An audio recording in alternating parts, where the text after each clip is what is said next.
Hello, good morning, जोहार। मैं संजय और आप देख रहे हैं न्यूज़ झारखंड। चलिए जानते हैं आज के मुख्य 25 बड़ी खबरों को। वायरल वीडियो पर स्वास्थ्य मंत्री बन्ना गुप्ता का बयान, उनका हुआ तो हनी ट्रैप, मेरा हुआ तो फनी ट्रैप। अश्लील वीडियो पर बोले झारखंड के मंत्री। अश्लील वीडियो वायरल होने के बाद झारखंड के स्वास्थ्य मंत्री बन्ना गुप्ता आखिरकार मीडिया के सामने आए। पूरे प्रकरण को राजनीतिक षड्यंत्र बताते हुए बन्ना गुप्ता ने इशारों में ही पूर्व जमशेदपुर से निर्दलीय विधायक सरयू राय पर निशाना साधा। बीजेपी विधायक सीपी सिंह से जुड़े मामले को लेकर मंत्री बन्ना गुप्ता ने कहा कि सीपी सिंह का हुआ तो हनी ट्रैप और बन्ना गुप्ता का हुआ तो फनी ट्रैप। बन्ना गुप्ता ने कहा है कि पुलिस हमारा मोबाइल ले। उन्होंने कहा है कि मैं और वह महिला आरोपी नहीं बल्कि भुक्तभोगी हैं। पुलिस को मामले की फॉरेंसिक जांच करानी चाहिए। मंत्री ने कहा है कि यह सब कुछ मुझे बदनाम करने की साजिश है। इस दौरान उन्होंने कहा है कि कुछ दिनों से लगातार मुझे बदनाम करने की कोशिश की जा रही है। एक वीडियो वायरल किया जा रहा है और कहा जा रहा है कि वीडियो 3 मिनट का भी है। ऐसे में मैं कहना चाहता हूं कि आप 3 घंटे का भी वीडियो वायरल कर दीजिए, जितनी कोशिश कर सकते हैं कर लीजिए, लेकिन मेरा कोई बाल भी बांका नहीं कर सकता है। साथ ही उन्होंने कहा है कि जितनी भी साजिश कर लो, एक ना एक दिन सब कुछ बेनकाब होगा।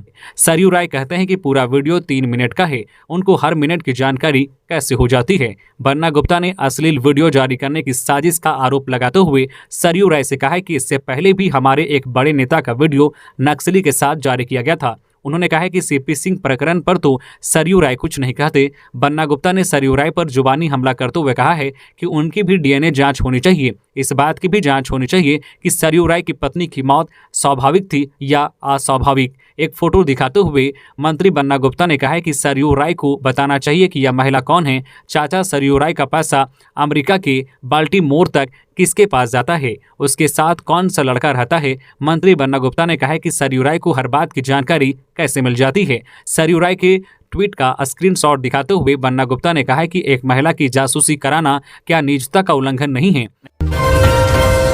आज 27 अप्रैल को होगी झारखंड कैबिनेट की बैठक। कई महत्वपूर्ण प्रस्तावों पर लगेगी मुहर। झारखंड कैबिनेट की बैठक आज 27 अप्रैल 2023 को होगी। झारखंड मंत्रालय प्रोजेक्ट भवन स्थित मंत्री परिषद कक्ष में होने वाले इस बैठक का समय दिन के 4 बजे निर्धारित की गई है।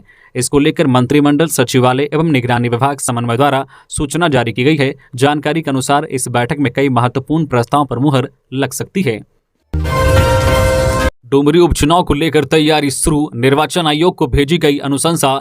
शिक्षा मंत्री जगन्नाथ महतो के निधन से डुमरी विधानसभा सीट खाली हो गई है। इस सीट पर उपचुनाव कराने की तैयारी शुरू हो गई है। विधानसभा सचिवालय से रिक्ति संबंधित चिट्ठी मुख्य निर्वाचन पदाधिकारी को भेजी गई थी। इसके बाद सीईओ के रवि कुमार ने उपचुनाव कराने की अनुशंसा भारत निर्वाचन आयोग से की है। मालूम हो कि निर्वाचन नियमावली के अनुसार किसी भी विधानसभा की सीट के असमय खाली हो जाने पर 6 माह के भीतर वहां उपचुनाव कराया जाता है। 6 अप्रैल को जगन्नाथ महतो का निधन हो गया था। इसके बाद से यह सीट खाली है। इस सीट पर 6 अक्टूबर से पहले उपचुनाव करा लिए जाएंगे। इस उपचुनाव को मिलाकर यह झारखंड में 6ठा उपचुनाव होगा। डुमरी विधानसभा सीट से कई नेता उपचुनाव में भाग्य आजमाएंगे। कुछ नेता तो अभी से पार्टियों के वरिष्ठ नेताओं से लॉबिंग करने में जुट गए हैं। हालांकि शिक्षा मंत्री जगन्नाथ महतो की तरफ से चुनाव कौन लड़ेगा, उनका बेटा या उनकी पत्नी, फिलहाल इस संबंध में अभी तक कुछ भी स्पष्ट नहीं है। देखना दिलचस्प होगा कि यूपीए जगन्नाथ महतो की विरासत को बचाने में कामयाब हो पाती है या नहीं। एयर एम्बुलेंस सेवा की कल 28 अप्रैल को शुरुआत करेंगे सीएम हेमंत सोरेन। देश के कई शहरों के लिए मिलेगी सुविधा। रांची सहित झारखंड के गंभीर मरीजों को इमरजेंसी में देश के अन्य अस्पतालों में बेहतर इलाज के लिए अब परेशानी नहीं होगी। कम दर पर झारखंड की हेमंत सरकार यह सुविधा उपलब्ध कराने जा रही है। दरअसल झारखंड सरकार की एयर एम्बुलेंस सेवा 28 अप्रैल से शुरू होगी। 28 अप्रैल यानी शुक्रवार से बिरसा मुंडा एयरपोर्ट के स्टेट हैंगर से दिन के 1 बजे CM Hemant Soren air ambulance सेवा का शुभारंभ करेंगे।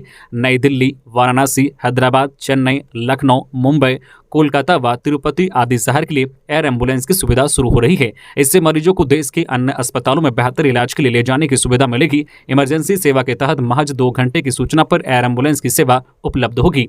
हेमंत सरकार की ओर से शुरू की जा रही यह सुविधा रांची के अलावा राज्य के कई जिलों को मिलेगी। दरअसल राज्य सरकार अपना एयर एम्बुलेंस विभिन्न जिलों के स्टेट हैंगर में रखेगी। जानकारी के अनुसार रांची के अलावा देवघर, दुमका, गिरिडीह, धनबाद, बोकारो व जमशेदपुर की हवाई पट्टी से भी यह सुविधा मिलेगी। संबंधित जिलों के मरीज को इस सुविधा के लिए नगर विमानन विभाग या संबंधित जिलों के डीसी से संपर्क करना होगा। झारखंड सरकार की यह सेवा 24 घंटे 7 दिन उपलब्ध रहेगी। तीसरी मंजिल से लिफ्ट टूटकर गिरी, एक मजदूर की मौत, 2 घायल। चतरा के इटखोरी पंचायत के चट्टी स्थित नजीर स्टील वर्क दुकान सह शोरूम के लिफ्ट के एंगल में फंसने से मजदूर की मौत हो गई, जबकि 2 अन्य मजदूर गंभीर रूप से घायल हो गए।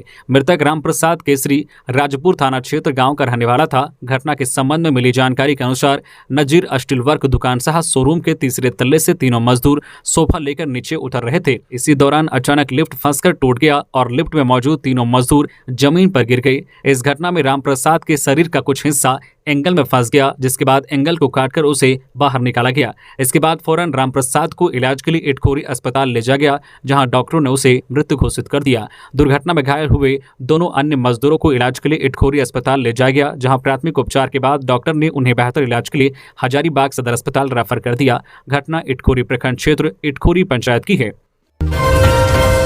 30 अप्रैल तक झारखंड का मौसम बना रहेगा सुहाना। इन जिलों में मेघा गर्जन के साथ वज्रपात का अलर्ट जारी। झारखंड में आसमान में छिटपुट बादल छाए रहने और कहीं कहीं हल्के से मध्यम दर्जे की बारिश की वजह से मौसम सुहाना बना हुआ है। वही लोगों को तपती गर्मी से राहत मिली है। रांची मौसम केंद्र ने 30 अप्रैल तक कमोबेश इसी तरह का मौसम बने रहने की संभावना जताई जा रही है। वही आज गुरुवार 27 अप्रैल को कई जिलों में वज्रपात की चेतावनी जारी की गई है। रांची मौसम केंद्र ने पाकुड़, साहिबगंज, रामगढ़, रांची, बोकारो, हजारीबाग, गिरिडीह, जामताड़ा, धनबाद, दुमका, गोड्डा और देवघर के अलावा कई अन्य जिलों में मध्यम दर्जे की मेघा गर्जन 30 से 40 किलोमीटर प्रति घंटे की रफ्तार के साथ सतही हवा चलने और वज्रपात का येलो अलर्ट जारी किया गया है। इस दौरान कहीं कहीं ओलावृष्टि भी हो सकती है। अभिषेक आनंद ने कहा है कि आने वाले 5 दिनों तक राज्य में कहीं कहीं हल्के से मध्यम दर्जे की वर्षा देखने को मिलेगी। आज 27 अप्रैल को राज्य के कई इलाकों में वज्रपात और हल्की बारिश होगी। वही कल 28 अप्रैल को दक्षिणी और उससे सटे मध्य भाग में हल्के से मध्यम दर्जे की वर्षा, वज्रपात, मेघा गर्जन की संभावना है। वही 30 अप्रैल को भी राज्य में आसमान में बादल छाए रहने और गरज के साथ वर्षा होने की संभावना बनी हुई है। रामदास सोरेन के पुत्र के विवाह समारोह में शामिल हुए सीएम, नव दंपति को खुशहाल जीवन के दी बधाई। मुख्यमंत्री हेमंत सोरेन बुधवार को घाटशिला के विधायक रामदास सोरेन के पुत्र रोबिन सोरेन के विवाह के उपलक्ष्य में आयोजित आशीर्वाद समारोह में शामिल हुए। इस अवसर पर उन्होंने नव दंपति को खुशहाल जीवन के लिए बधाई, शुभकामनाएं और आशीर्वाद प्रदान किया। झारखंड बंगाल की सीमा पर स्वर्णरेखा नदी में डूबने से 2 बच्चों की मौत। शादी में गए थे रिश्तेदार के घर। स्वर्णरेखा नदी में नहाने के दौरान 2 किशोर बच्चों की डूबने से मौत हो गई। डूबने वाले किशोरों में सुका आमदा निवासी 15 वर्षीय देवव्रत साहू और आहन डांगरी निवासी 16 वर्षीय चंदन साहू शामिल हैं। पश्चिम बंगाल की गोपी वल्लभपुर थाना के खोड़ी का सोलकी है। इधर बच्चों के डूबने की जानकारी मिलने पर गोपी वल्लभपुर पुलिस और स्थानीय पुलिस मौके पर पहुंची और ग्रामीणों ने नदी में काफी खोजबीन की, लेकिन बच्चों का पता नहीं चल पाया। बाद में एनडीआरएफ के गोताखोरों की मदद से पुलिस ने दोनों शवों को बरामद किया। जानकारी के अनुसार देवव्रत और चंदन खोड़ी कासोल गांव में किसी रिश्तेदार के घर शादी में आए थे। मंगलवार को शादी समारोह संपन्न हो गया। बुधवार को इन दोनों के अलावा अन्य मेहमानों को लौटना था, लेकिन दोपहर में दोनों बच्चे नहाने के लिए स्वर्णरेखा नदी चले गए। नहाने के दौरान ही देवव्रत नदी के तेज धार में बहता चला गया। उसे बचाने की कोशिश में चंदन भी नदी के बहाव की चपेट में आकर बह गया। रांची में 2 फर्जी पुलिस वाले गिरफ्तार। ट्रक मालिकों से करते थे वसूली। रांची में 2 फर्जी पुलिस वाले गिरफ्तार किए गए हैं। फर्जी पुलिस बनकर वह बालू और ईटा लोड ट्रक मालिक से पैसे वसूली कर रहा था। दोनों के पास से पुलिस का बोर्ड लगा एक बोलेरो भी जब्त किया गया है। मामले की छानबीन जारी है। साहिबगंज अवैध खनन मामले में आरोपियों को लगा झटका। सुप्रीम कोर्ट ने भी पंकज मिश्रा और प्रेम प्रकाश को नहीं दी जमानत। अभी जेल में बिताना होगा लंबा वक्त।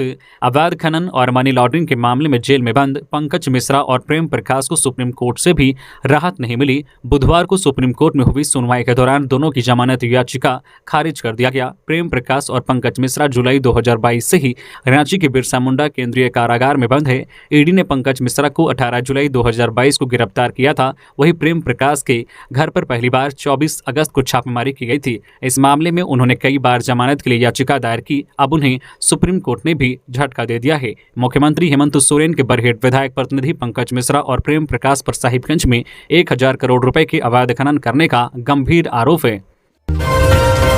बरहरवा में तेज हवा और बारिश से मिट्टी की दीवार गिरी, 1 की मौत 5 घायल। साहिबगंज के बरहरवा में बुधवार को तेज हवा के साथ हुई बारिश के कारण मिट्टी की दीवार गिर गई। हादसे में एक व्यक्ति की मौत हो गई जबकि 5 लोग घायल हो गए। यह घटना कोटालपोखर थाना क्षेत्र के पथरिया पंचायत के ढाटापाड़ा झरना टोली की है। जानकारी के अनुसार पथरिया पंचायत के भोला मुर्मू के घर में बुधवार को श्रद्धा कर्म का भोज चल रहा था, तभी अचानक तेज हवा चलने के साथ साथ बारिश होने लगी और घर की एक दीवार गिर गई। भोज कार्यक्रम में लाइट व पंडाल का काम करने आए पथरिया गांव निवासी रामावतार मंडल 50 वर्षीय की दबने से मौत हो गई। वही कार्यक्रम में पहुंचे बोदी टुड्डू 40 वर्षीय, मुंशी मरांडी 52 वर्षीय, बरनवास सोरेन 26 वर्षीय, सरूला सोरेन 50 वर्षीय और लता किस्कू 16 वर्षीय घायल हो गए। ग्रामीण सभी घायलों को सदर अस्पताल पाकुड़ ले गए जहां उनका इलाज चल रहा है। 38 इंस्पेक्टर मेजर और सार्जेंट मेजर का तबादला, पुलिस मुख्यालय ने जारी किया आदेश। अलग अलग जिलों में पदस्थापित 38 इंस्पेक्टर मेजर और सार्जेंट मेजर का तबादला हुआ है। इसको लेकर बुधवार को झारखंड पुलिस मुख्यालय ने आदेश जारी किया गया। जिन जिलों के पुलिस पदाधिकारियों का तबादला हुआ है उनमें रांची, खूंटी, जमशेदपुर, सरायकेला, हजारीबाग, रामगढ़, बोकारो, पाकुड़, जामताड़ा, लातेहार, चाईबासा और गिरिडीह जिला के बल पुलिस पदाधिकारी शामिल हैं। 38 पुलिस पदाधिकारियों में 30 इंस्पेक्टर, 3 सार्जेंट मेजर और 5 मेजर शामिल हैं। डीआईजी कार्मिक के द्वारा जारी आदेश में कहा गया है कि संबंधित जिले के एसएसपी, एसपी स्थानांतरित पुलिस पदाधिकारियों को अविलंब भौतिक रूप से विरमित करते हुए पुलिस मुख्यालय को प्रतिवेदन उपलब्ध कराएंगे। गुमला में ट्रक ने मुखिया सहित 3 लोगों को रौंदा, मौके पर उप मुखिया की मौत, विरोध में 2.5 घंटे एनएच जाम। गुमला जिला अंतर्गत बसिया प्रखंड के कोयल नदी के पुल के पास एक ट्रक ने स्कूटी सवार तेतरा मुखिया रतिया उरांव, उप मुखिया विजय तिर्की और उप मुखिया की पत्नी रश्मि तिर्की को रौंद दिया। इस हादसे में गंभीर रूप से घायल उप मुखिया विजय तिर्की की रिम्स ले जाने के दौरान मौत हो गई। इस घटना से आक्रोशित ग्रामीणों एवं जनप्रतिनिधियों ने बुधवार की सुबह 100 के साथ कोयल नदी पुल के ऊपर सड़क जाम कर दिया। पुल के ऊपर ग्रामीणों के बैठने से नेशनल हाईवे जाम हो गया। इससे रांची और ओडिशा मार्ग पर आवागमन रुक गया। जाम की जानकारी मिलते ही पुलिस प्रशासन मौके पर पहुंचकर तत्काल मृतक के बेटे को 10,000 रुपये मुआवजा देने समेत हर संभव सहयोग का आश्वासन दिया। इसके बाद जाम हटाया गया। हालांकि जाम के दौरान सिमडेगा से रांची जा रहे कोलेबिरा विधायक नमन विक्शल कोंगाड़ी भी जाम में फंसे रहे। उन्होंने ग्रामीणों को समझाने की कोशिश की, लेकिन विधायक की बात ग्रामीण नहीं सुने और सड़क पर बैठे रहे। अंत में विधायक अपने कार्यकर्ताओं के साथ गाड़ी को वापस कोलेबिरा ले गए। कांग्रेस का 1 दिवसीय उपवास कार्यक्रम, बापू वाटिका में सत्याग्रह पर बैठे कांग्रेसी, कहा सदन में बोलने से रोका जा सकता है, सड़कों पर नहीं। झारखंड कांग्रेस प्रदेश कमेटी की ओर से बुधवार को 1 दिवसीय उपवास कार्यक्रम रखा गया। यह उपवास कार्यक्रम जय भारत सत्याग्रह के तहत किया गया। रांची के मोरहाबादी स्थित बापू वाटिका में प्रदेश कांग्रेस अध्यक्ष राजेश ठाकुर के नेतृत्व में कांग्रेस के तमाम कार्यकर्ता, पार्टी पदाधिकारी, मंत्री और विधायक उपवास पर बैठे रहे।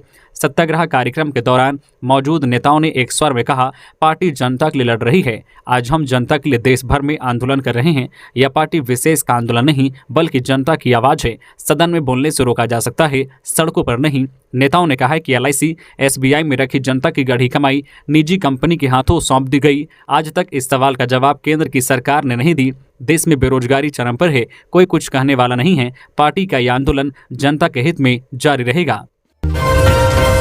देवघर एम्स में राष्ट्रीय जनजातीय स्वास्थ्य सम्मेलन, केंद्रीय मंत्री अर्जुन मुंडा की मौजूदगी में 6 और 7 मई को होगा सम्मेलन। देश भर के विभिन्न राज्यों में अच्छी खासी जनजातीय समुदाय की आबादी है। एक राज्य से दूसरे राज्य में इन समुदाय के लोग की बीमारी भी अलग होती है। एक दूसरे के संपर्क में आने से तरह तरह की बीमारियों का संक्रमण का विस्तार होने से इनकार नहीं किया जा सकता है। बीमारियों की वजह से या समुचित देखभाल नहीं होने से धीरे धीरे जनजातीय समुदाय की आबादी घट रही है, जो काफी चिंता का विषय है। ऐसे में भारत सरकार द्वारा जनजातीय आबादी की प्रमुख स्वास्थ्य चुनौतियों का समाधान करने के लिए एक अस्थायी और हाई क्वालिटी वाली स्वास्थ्य परिवेश का निर्माण करने की पहल शुरू की गई है। जनजातीय समुदाय के लोगों को अत्याधुनिक स्वास्थ्य सुविधा उपलब्ध हो सके, इसके लिए ECHO के बैनर तले देवघर एम्स की ओर से 2 दिवसीय राष्ट्रीय जनजातीय स्वास्थ्य सम्मेलन का आयोजन आगामी 6 और 7 मई को एम्स परिसर में आयोजित किया जाएगा। इस सम्मेलन में मुख्य अतिथि के तौर पर केंद्रीय जनजातीय कार्य मंत्री अर्जुन मुंडा शिरकत करेंगे। पलामू में बालू या पत्थर की अवैध खनन व भंडारण को लेकर डीसी एसपी गंभीर, अधिकारियों को मिले कई निर्देश। पलामू के उपायुक्त आंजनेयुल दोड्डे ने बुधवार को वर्चुअल मोड के माध्यम से जिला खनन टास्क फोर्स की बैठक की। इस बैठक में एसपी चंदन कुमार सिन्हा भी मौजूद थे। बैठक में उपायुक्त ने संबंधित पदाधिकारियों को कड़ा निर्देश दिया है, जिले में किसी भी हालत में पत्थर या बालू का अवैध खनन एवं भंडारण बर्दाश्त नहीं किया जाएगा। मालूम हो कि 2 दिन पहले एसपी चंदन कुमार सिन्हा ने भी पुलिस पदाधिकारियों के साथ हुए अपराध गोष्ठी में इस मुद्दे को लेकर थाना प्रभारियों को सचेत रहने को कहा था। बैठक में जिला खनन पदाधिकारी आनंद कुमार ने बताया है कि माह मार्च एवं अप्रैल 2023 में अवैध खनन, परिवहन व भंडारण से जुड़े कुल 36 मामले आए, जिससे बतौर जुर्माना 10,37,000 रुपए की वसूली की गई। अभी अप्रैल माह के शेष दिनों में यह राशि और बढ़ सकती है। पलामू में देसी कट्टा के साथ एक नाबालिग गिरफ्तार। पलामू पुलिस ने देसी कट्टा के साथ एक नाबालिग को गिरफ्तार किया है। वही एक आरोपी राजा सिंह उर्फ राजा तिवारी पुलिस को देखकर भागने में सफल रहा। इधर गिरफ्तार नाबालिग से पूछताछ के दौरान उसने कई राज उगले। पुलिस के अनुसार वह राजा सिंह उर्फ राजा तिवारी के किसी पुरानी रंजिश का बदला लेने के लिए उसके साथ इलाके का रैकी कर रहा था। इस दौरान वह पुलिस के हाथ चढ़ गया। जिन भावनाओं का करना था सम्मान समाधान, उनका सरकार ने किया राजनीतिकरण। सुदेश महतो, सरकार 3.25 साल से स्थानीय नीति, नियोजन नीति, आरक्षण को लेकर सिर्फ राजनीति कर रही है। अगर जन विषयों को लेकर ये संवेदनशील होते तो मुद्दों को लटकाने के बजाय उसका हल ढूंढते। ट्रिपल टेस्ट, जातीय जनगणना को लेकर चुप्पी सरकार की संकुचित मानसिकता को दर्शाता है। ये बातें गांडे के धोबिया मोड़ में आयोजित जन पंचायत में 26 अप्रैल बुधवार को आजसू पार्टी केंद्रीय अध्यक्ष सुदेश महतो ने कही। इस दौरान उन्होंने सरकार पर जमकर हमला बोला। उन्होंने कहा है कि सरकार को जिन भावनाओं का सम्मान और समाधान करना था, उन भावनाओं का उन्होंने राजनीतिकरण कर दिया। इनकी नीतियों से राज्य का एक बड़ा वर्ग नाराज है। छात्र, किसान, श्रमिक, नौजवान अलग अलग रूप से आंदोलन को बाध्य हैं। निश्चित रूप से इस भारी असंतोष और नाराजगी का राजनीतिक रूप से परिणाम आएगा, लेकिन तब तक प्रदेश को बहुत बड़ी क्षति होगी। ट्रिपल टेस्ट के नाम पर राज्य सरकार नगर निकाय चुनाव को टालने का कर रही प्रयास। मेयर, नगर निकाय चुनाव को लेकर राज्य सरकार गंभीर नहीं है। ट्रिपल टेस्ट कराने के नाम पर राज्य सरकार निकाय चुनाव को टालने का प्रयास कर रही है। यह बातें रांची के मेयर डॉक्टर आशा लकड़ा ने 26 अप्रैल बुधवार को प्रेस विज्ञप्ति जारी कर कही। उन्होंने कहा है कि जब राज्य सरकार को ट्रिपल टेस्ट ही कराना था तो सरकार ने पूर्व में ही यह निर्णय क्यों नहीं लिया। जब नगर निकाय के चयनित जनप्रतिनिधियों के कार्यकाल पूरा होने का समय आ गया तो राज्य सरकार ने आनन फानन में यह घोषणा कर दी कि अब ट्रिपल टेस्ट कराने के बाद ही नगर निकाय का चुनाव कराया जाएगा। मेयर ने कहा है कि उन्होंने 6 अप्रैल 2023 को ही मुख्यमंत्री हेमंत सोरेन को पत्र लिखकर सूचित किया था, जिसमें उन्होंने बताया था कि राज्य के कई नगर निकायों का कार्यकाल 28 अप्रैल 2023 को समाप्त हो रहा है, लेकिन अब तक निकाय चुनाव की तिथि की घोषणा नहीं की गई। ऐसी स्थिति में समय चुनाव होना प्रतीत नहीं हो रहा है। अतः जब तक नगर निकायों के चुनाव की घोषणा नहीं हो जाती तब तक राज्य समेत उन सभी नगर निकायों के कार्यकाल का समयावधि विस्तार किया जाए जिनका कार्यकाल 28 अप्रैल 2023 को समाप्त हो रहा है। इसके बावजूद राज्य सरकार की यह दलील ट्रिपल टेस्ट नियम संगत नहीं है। राज्य सरकार की इस दलील से विभागीय भ्रष्टाचार की बू आ रही है। आचार संहिता उल्लंघन मामले में जामताड़ा विधायक डॉक्टर इरफान अंसारी बरी। आचार संहिता उल्लंघन के एक मामले में जामताड़ा कांग्रेस विधायक डॉक्टर इरफान अंसारी को साक्ष्य के अभाव में न्यायालय ने बरी कर दिया है। बरी का यह आदेश एमपी एमएलए के मामलों की विशेष अदालत में एसडीएम जितेंद्र राम ने सुनाया। मामला 2019 के विधानसभा चुनाव के समय का है। आदर्श चुनाव आचार संहिता के प्रभावी रहने के दौरान जामताड़ा शहर में कांग्रेस पार्टी का झंडा लगा मिला था, जिसकी वजह से उस समय जामताड़ा के तत्कालीन अंचलाधिकारी ने जामताड़ा थाना में मामला दर्ज कराया था। बुधवार को न्यायालय ने साक्ष्य के अभाव में विधायक को बरी करने का आदेश सुनाया। प्रदीप यादव हत्या की उच्च स्तरीय जांच की मांग। परिजनों ने इंसाफ की मांग को लेकर जिला मुख्यालय में बुधवार से अनिश्चितकालीन धरने पर बैठे। खबर है कोडरमा की, जहां तिलैया थाना क्षेत्र स्थित भंडरवा के रहने वाले प्रदीप यादव की मौत मामले में इंसाफ की मांग को लेकर उनके परिजन जिला मुख्यालय में बुधवार से अनिश्चितकालीन धरने पर बैठ गए हैं। इंसाफ की गुहार लगाते हुए मृतक प्रदीप यादव की पत्नी, बच्चे, मां, भाई बहन समेत अन्य परिजन एसपी कार्यालय के समक्ष गेट के आगे अनिश्चितकालीन धरना शुरू कर दिया है। आपको बता दें कि 15 अप्रैल को प्रदीप यादव का शव तिलैया थाना क्षेत्र के काली मंदिर के पास बरामद हुआ था, जबकि वह मौत से 3 दिन पहले से लापता था। परिजनों के मुताबिक कुछ लोगों से उसका जमीन विवाद चल रहा था और इसी जमीन विवाद में उसकी हत्या कर शव को छिपाने की नियत से काली मंदिर स्थित कबाड़ हो चुके गाड़ियों के पीछे फेंक दिया गया था।